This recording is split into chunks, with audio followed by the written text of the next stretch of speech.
Mahika ng mga salita ni Estrella P. Salud. Isang titik na magsisimula, bibigyan ng tinig sa bawat tula. Isang sining na kumakatha sa daloy ng isip na may laya.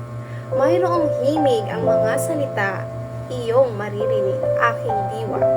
Hayaan ang boses ng mga titik ko, ang magsalaysay ng mga kwento. Lumilipad ang isip sa kung saan, dinadala sa lugar na nais hagkan.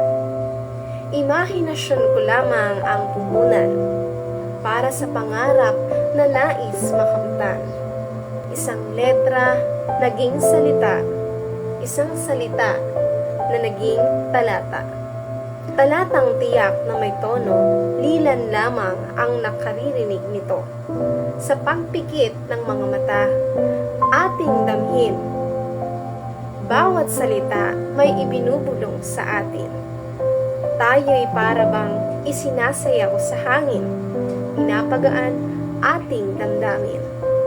At sa pagsasara ng isang libro, hiling ko sana'y nauunawaan ninyo ang awit na nilalaman ng aking puso na idinaan sa tula at kwento.